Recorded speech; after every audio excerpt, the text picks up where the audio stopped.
Assalamualaikum warahmatullahi wabarakatuh. Halo mahasiswa, selamat datang di mata kuliah Tanah Sobat Masam. Saya Andin Muhammad Abduh SPMSC, salah satu dosen pengampu mata kuliah ini.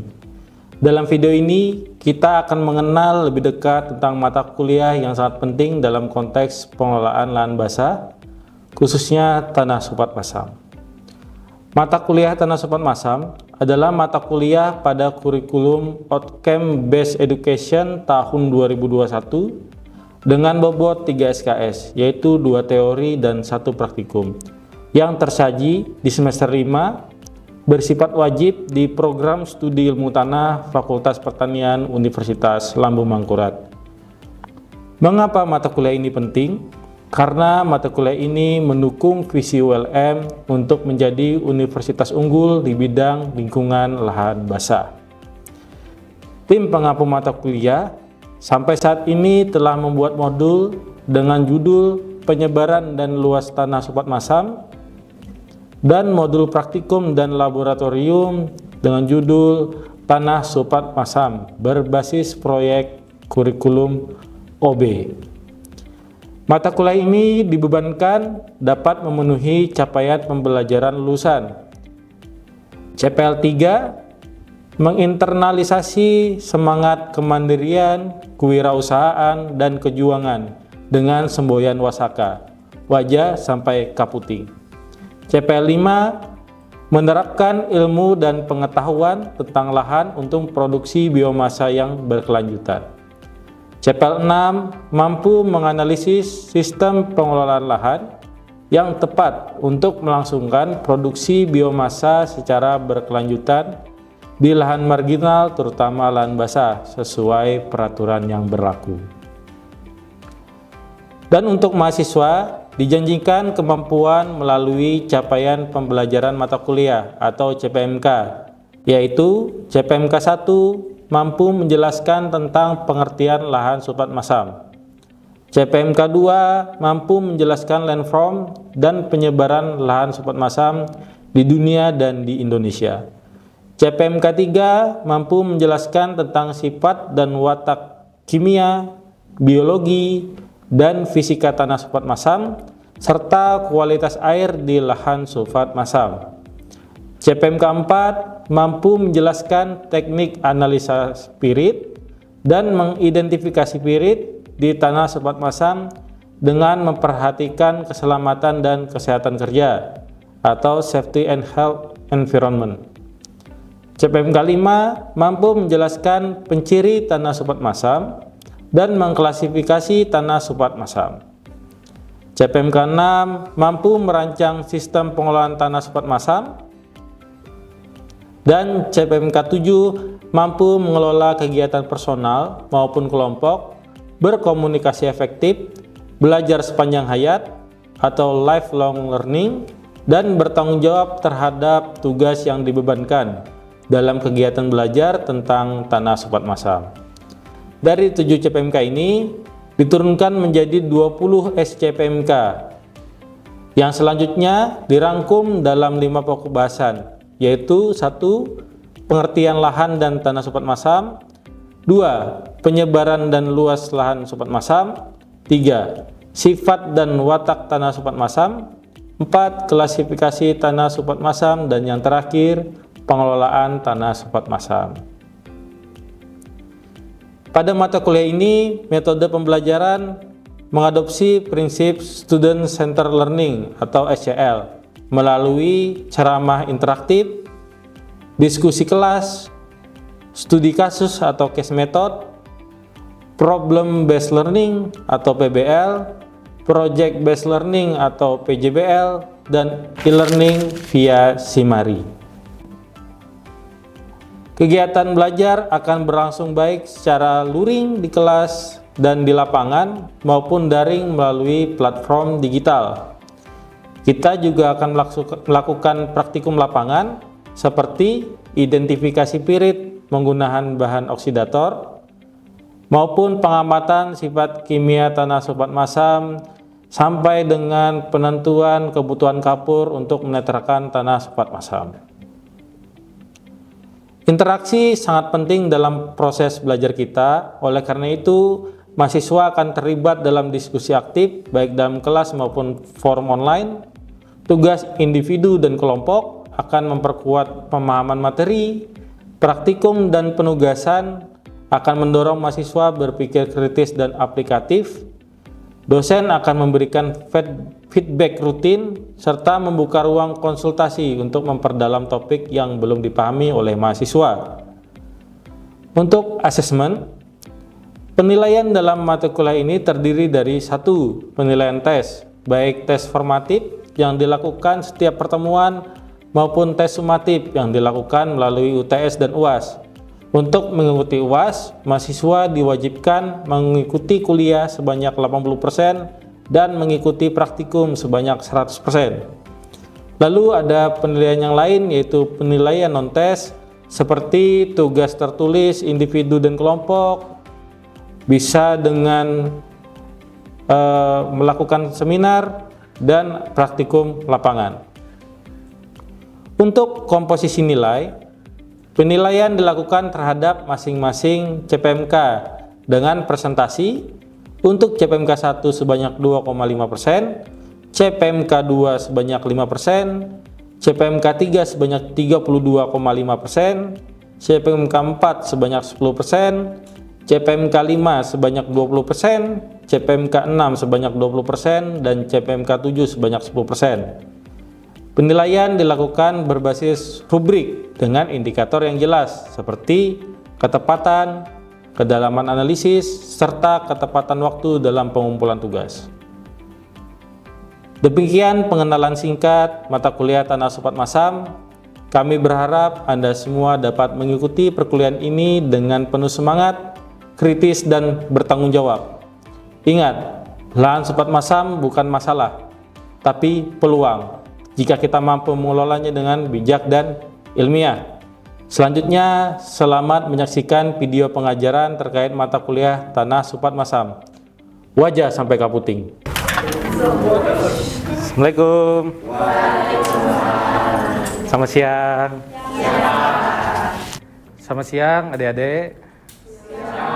Hari ini kita akan belajar tentang Tanah Sopat Masam. Jadi Bapak minta yang pertama tolong handphonenya di silent dan diletakkan di saku atau di tas agar tidak mengganggu perkuliahan kita pada hari ini. Udah? Sebagian belum? Udah semua ya? Tasnya juga taruh di bawah semua. Nah, biar ada kertas saja dan pulpen. Untuk memulai perkuliahan kita hari ini, supaya memperlancar dan semoga materi yang disampaikan pada hari ini masuk ke otak kalian masing-masing, Bapak minta salah satu mungkin Didi memimpin teman-temannya untuk membaca doa. Dipersilakan. Terima kasih banyak Bapak. Sebelum memulai pembelajaran pada hari ini, marilah kita berdoa menurut agama dan kepercayaan kita masing-masing. Berdoa dimulai.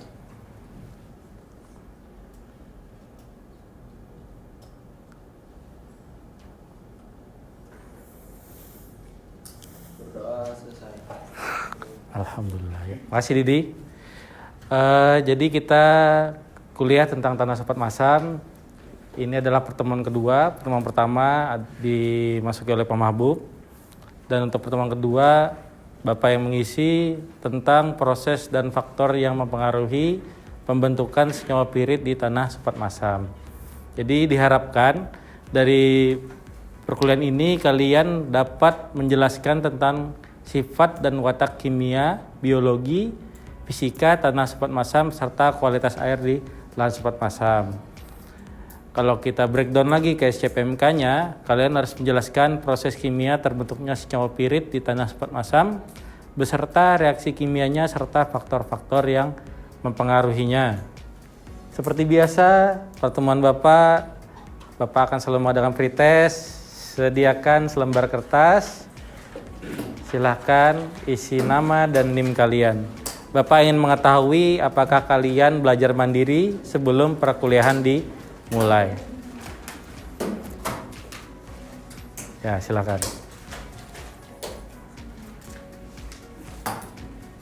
Saya, Bapak mulai. Pertanyaannya tersedia di slide di depan. Waktunya 5 menit dari sekarang.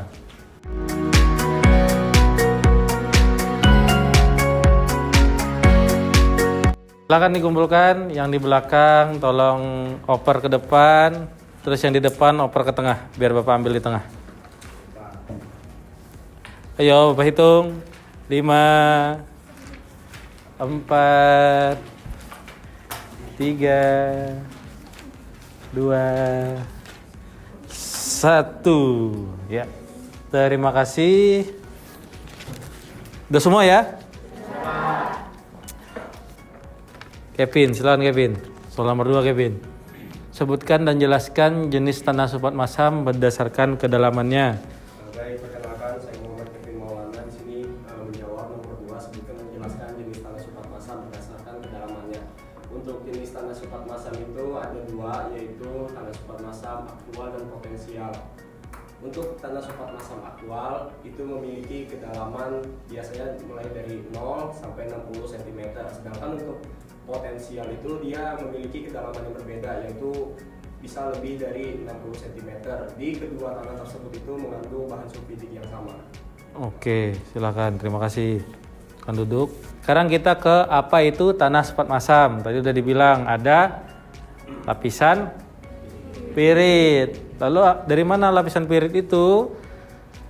Dari namanya sudah bisa dijelaskan, tanah sulfat masam. Berarti tanah masam yang diakibatkan oleh sulfat. Nggak semua tanah masam diakibatkan oleh sulfat. Makanya dia disebut tanah sulfat masam karena ada sulfat yang berlimpah di dalam tanah tersebut. Nah, nanti apa hubungannya sulfat dengan pirit? Kita akan jelaskan di slide berikutnya. Jadi kalau kita ditanya apa itu tanah sulfat masam, itu kaitannya adalah dengan bahan sulfida atau pirit yang ada di dalam tanah. Yang bila teroksidasi, apa maksudnya teroksidasi? Nah, terpapar oksigen, dia akan menghasilkan yang namanya asam sulfat. Apa kimianya asam sulfat? A2SO4. Berarti dia termasuk asam kuat. Nah, lalu tanah Supat Masam tadi dibagi menjadi 2 bagian. Ada yang aktual dan ada yang potensial. Nah, jadi jawaban yang tadi ada yang benar? Enggak ada. Yang membedakan adalah di kedalaman 50 cm. Tapi dari kalian semua ada yang jawabnya benar? Angkat tangan. 1, 2, 3, 4, 5, 6, 7, 8. 8 orang. 9, 10, 11. Oke, 11 orang yang sudah menjawab benar. Jadi yang membedakan adalah kalau dia potensial, dia berada di dalam. Berarti sulfat masamnya masih potensial. Belum teroksidasi. Masih terjaga piritnya. Artinya apa? Artinya lapisan piritnya ada di dalam. Makanya potensial dia letaknya di bawah atau lebih dari 50 cm dari permukaan tanah. Ya, kalau dia 50 cm lebih dari 50 cm dari permukaan tanah, maka bisa disebut sebagai potensial. Nah, itu biasanya pH-nya lebih dari 4,5 karena belum mengalami yang namanya oksidasi. Belum ada pembentukan asam sulfat akibat teroksidasi. Sedangkan kalau aktual adalah 0 sampai 50 cm. Jadi kalau kalian nemuin pirit nanti di kedalaman 0 sampai 50 cm, dia bisa disebut sebagai tanah Supat Masam aktual. Yang kemungkinan ada pH-nya adalah kurang dari 2,5. Hal itu bergantung dari bagaimana tanah itu pengaturan airnya. Ketika dia dikeringkan, otomatis kemungkinan akan pH yang terbentuk adalah kurang dari 2,5. Kalau sampai 2,5, apakah ada tanaman yang bisa tumbuh? Kata siapa tidak? Ada. Yang dijawab Liana tadi. Purun tikus. Makanya purun tikus adalah penciri tanah Supat Masam. Walaupun setiap ketemu purun tikus belum tentu ada tanah sulfat masam. Karena Porunticus itu dia bisa bertahan hidup sampai pH 2. Nah, nanti kalau penamaan tanah sulfat masam itu selalu diawali dengan namanya sulfa. Sulfa, aku ini rezim kelembapan, artinya dia basah. Basah belum tentu tergenang. Macak-macak juga namanya basah. Nah, untuk N itu nama ordonya. Kalau INT apa? Entisol. Kalau EPT? Inseptisol. Berarti sulfakuen adalah tanah sulfat masam di entisol. Sulfakuen pada tanah sulfat masam di inseptisol. Kita lanjut lagi. Nah, ini adalah ciri-ciri tanah sulfat masam. Sebelah kiri yang ini adalah lahan sulfat masam potensial. Yang sebelah kanan lahan sulfat masam aktual. Silakan dipantengin tabelnya, terus dilihat apa perbedaannya. Bapak tunggu 5 menit, nanti kita diskusi setelah itu. Oke, setelah kalian pantengin selama beberapa menit tadi, kira ada yang tahu apa perbedaan dari tabel tersebut? Misalkan perbedaan dari sulfat masam potensial dan sulfat masam aktual seperti apa? Atau dari lapisannya seperti apa? Silakan Beri. Izin menjawab Pak. Perbedaannya itu di metode itu pada tanah sulfat masam potensial itu lebih tinggi dibandingkan pada tanah sulfat masam aktual. Oke, ada lagi? Jangan hanya sifat kimianya, lihat ada sifat apa lagi di situ selain sifat kimia? Dari tekstur tanahnya Pak. Oke, kenapa tekstur tanahnya? Seperti parameter itu pH tanahnya itu lebih tinggi di tekstur liatnya dibanding pada tekstur liat debuan dibanding pada tekstur liat pada tanah sulfat masam potensial, baik itu juga dengan sulfat masam aktualnya. Oke, sebenarnya jawabannya kurang tepat sedikit. Sebenarnya tekstur dari tanah sulfat masam itu biasanya didominasi oleh liat. Jadi makanya di situ kalimat paling depan di teksturnya adalah liat semua, kan? Yang membedakan adalah lapisannya. Yang satu liat debuan, yang satunya hanya liat. Berarti itu kan menandakan bahwa ada yang namanya proses leaching, sehingga hanya liat, karena liat punya apa liat?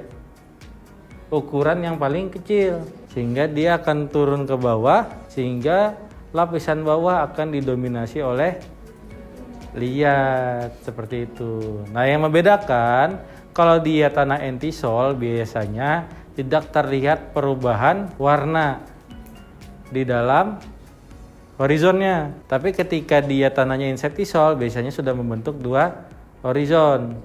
Horizon A, horizon B, gitu ya. Jadi membedakan hanya itu. Nah, ini berdasarkan tabel tadi sebenarnya kalau dirangkum bisa menjadi seperti ini. Ciri-ciri tanah sulfat masam, warna matrik tanah umumnya coklat gelap atas dan abu untuk lapisan bawahnya, atau biasanya disebut oleh Bu Titin gley, warna gley. Kenapa dia bisa berwarna gley? Ada yang tahu? Karena ada proses gleisasi. Proses gleisasi terjadi karena adanya proses reduksi terjadi karena ada air. Iya, reduksi berarti kondisi di mana oksigen terbatas. Yang terjadi akibat bukan ada air, akibat penggenangan. Yang kenceng ya jawabnya ya. Akibat penggenangan. Makanya warnanya menjadi gley. Terus yang kedua, teksturnya liat. Tadi sudah dijelaskan ya berdasarkan hasil penelitian. Teksturnya liat. Seperti itu. Kemasaman tanah 2,5 sampai 4,5 pada umumnya. Beda ceritanya kalau tanah sulfat masamnya di kapur. Kalau di kapur bisa sampai 0,5 seperti itu. Makanya tanah sulfat masam itu banyaknya untuk budidaya padi. Yang dia pun varietas yang digunakan adalah varietas yang tahan terhadap toksisitas dan pH yang rendah. Makanya petani di tempat kita lebih banyak menggunakan varietas lokal yang dia memang lebih tahan terhadap kemasaman dan toksisitas tadi.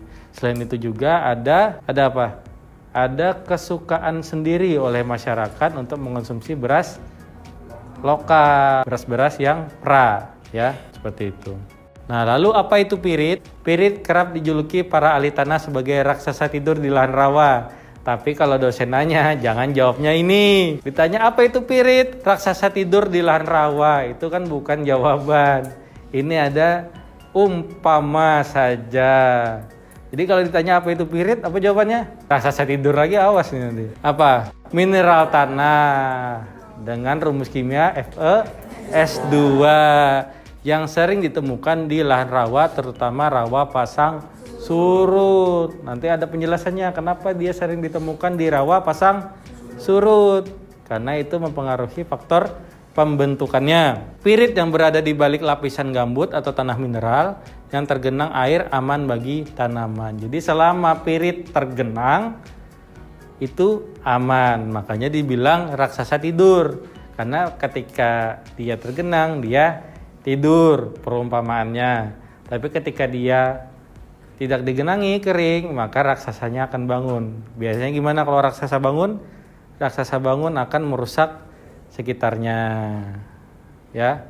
Kalau dari cerita Buto Ijo yang raksasa kan merusak semua tuh, makanya disebut raksasa tidur. Lalu bagaimana cara kalian mengenal secara visual tanah berpirit? Tadi jawabannya Liana ya.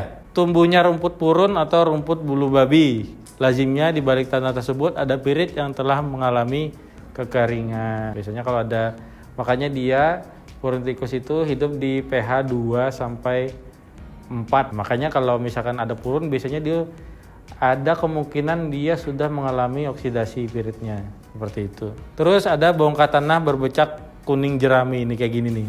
Warna seperti kuning jerami di tanggul saluran atau jalan. Nanti kalau kalian ngelihat sungai, terus di pinggir-pinggirnya itu ada bercak-bercak oranye, nah itu ada kemungkinan di sekitarnya adalah tanah sulfat masam, seperti itu. Terus adanya sisa kulit atau ranting kayu yang hitam seperti arang di dalam tanah dengan bercak kuning jerami di sekitarnya. Nanti kalau misalkan kalian buka tanah sulfat masam terus ketemu ada yang bentuknya kayak arang, itu bisa jadi itu adalah tanah sulfat masam yang ada piritnya. Dan yang terakhir paling enak melihatnya adalah tanahnya berbau. Cuman jangan dicium ketika kalian memberikan O2 oksidator. Itu nanti bisa menyebabkan keracunan di diri kalian sendiri. Nah, jadi tadi kan sudah disebutkan bahwa tanah sulfat masam lebih banyak berada di rawa pasang surut. Kenapa? Karena dia butuh yang namanya sumber sulfat. Sumber sulfat tertinggi adalah berada di laut. Dia butuh sumber sulfat. Sumber sulfatnya dari laut. Dari laut dari mana? Bisa masuk ke dalam dari pasang surut. Ketika pasang dia akan membawa sulfat masuk ke dalam lahan-lahan yang ada, seperti itu. Nah, ini kita buka ya. Permukaan air laut itu mengalami fluktuasi katanya. Dan kemungkinan 8.000 tahun yang lalu mungkin di tempat tanah sulfat masam kita itu dulu tergenang oleh air laut dan sekarang menurun. Ketika dia menurun, ada sedimentasi sulfat tadi di tanah. Ketika tersedimentasi, tinggal bertemu tuh sama teman-teman yang bisa membentuk pirit tadi, sehingga dia bisa menjadi kondisi yang kondisi yang menguntungkan lah untuk dia untuk membentuk pirit, seperti itu. Lanjut ya. Nah, jadi tadi kan besinya Fe3+, dia perlu reduksi untuk membentuk Fe2+. Berarti harus ada Fe2+ untuk membentuk pirit. Sedangkan sulfat tadi akan direduksi oleh mikroba pengkonversi sulfat menjadi hidrogen sulfida. Nah, ketika hidrogen sulfida sebenarnya nggak langsung tuh dari sulfida langsung jadi FeS2. Hidrogen sulfida ini akan direduksi lagi menjadi sulfat sama sulfida. Ketika sulfida bertemu dengan Fe2+, maka akan membentuk yang namanya FeS2 atau pirit, seperti itu. Ini adalah reaksi ketika pirit teroksidasi. Jadi ketika water level atau permukaan air itu turun dan ada pirit yang terekspos, ini misalkan nih permukaan air, terus pirit terekspos, dia akan teroksidasi karena ada oksigen. Nah, ketika dia bertemu dengan oksigen akan membentuk yang namanya tadi adalah asam sulfat. Ketika asam sulfat terbentuk, ini asamnya kuat nih. Asam kuat sehingga menyebabkan pH drop sehingga 2 pH-nya seperti itu. Nah, ini pembentukan pirit adalah mekanisme sulfat reducing bacteria dalam melakukan reduksi sulfat. Sulfat digunakan sebagai sumber energi, sebagai akseptor elektron dan menggunakan sumber karbon. Makanya butuh bahan organik tadi. Menggunakan karbon sebagai donor elektron dalam metabolisme dan bahan penyusun selnya. Untuk melanjutkan kehidupannya, dia emang tujuan hidupnya adalah untuk mereduksi sulfat. Jadi enaknya bakteri itu cuman punya satu tujuan. Beda kalau kita bisa ganti kemana-mana. Kalau dia nggak bisa milih, dia cuman hidupnya hanya untuk mereduksi sulfat tadi. Nah, ini adalah reaksi dari bakteri pereduksi sulfat. Sulfatnya akan berubah menjadi hidrogen sulfida dan HCO3+. Ini produk sampingannya. Dan HCO3 ini akan dibuang ketika surut. Jadi ketika pasang dia terbentuk ini, reduksi kan? Kondisinya reduksi. Ketika dia surut, yang HCO3 ini akan dibuang oleh surut air. Seperti itu. Nah, setelah itu besi akan berinteraksi dengan hidrogen sulfida membentuk Fe sulfat. Belum pirit nih, ya. Berarti masih dalam kondisi belum terbentuk pirit dan dia dalam kondisi reduksi. Nah, ketika ini FeS ini, besi sulfat ini bertemu lagi dengan sulfat, baru dia membentuk yang namanya pirit FeS2. Jadi nggak langsung ini tiba-tiba berubah jadi pirit, tidak. Jadi dari ini akan membentuk FeS. Nah, kalau dia ada H2O berarti kondisinya tergenang, berarti reduksi. Dan ketika FeS ini bertemu lagi dengan sulfat, dia akan membentuk pirit. Nah, ini contohnya gambar piritnya seperti itu ya. Nah, ini adalah bagaimana kalian mengidentifikasi pirit di lapangan. Nah, ini adalah reaksi ketika tanah yang mengandung pirit aplikasikan peroksiga atau H2O2. Nah, dia beda reaksinya dengan bahan organik. Kalau bahan organik dikasihkan H2O2, dia langsung nguap cepet, blus, hilang. Tapi kalau dia pirit, dia akan bereaksi sedikit demi sedikit. Nah, ini kan reaksinya sedikit demi sedikit nih. Sampai nanti di akhir dia akan mengeluarkan asap. Nah, mungkin itu saja dari Bapak. Sampai sini ada yang ditanyakan? Kalau tidak ada lagi, akan Bapak beri tugas. Silahkan kalian mengidentifikasi pirit, terserah mau di mana. Cari berdasarkan tadi ciri-cirinya. Pertama berarti kalian harus mencari purun tikus. Ketika kalian menemukan purun tikus, silahkan bor lokasi tersebut, catat titik GPS-nya, terus tulis kedalamannya berapa, warna tanahnya seperti apa. Ada yang ditanyakan terkait tugas? Cukup. Kalau tidak ada lagi, Bapak sudahi. Wassalamualaikum warahmatullahi wabarakatuh. Waalaikumsalam warahmatullahi wabarakatuh. Oke, terima kasih.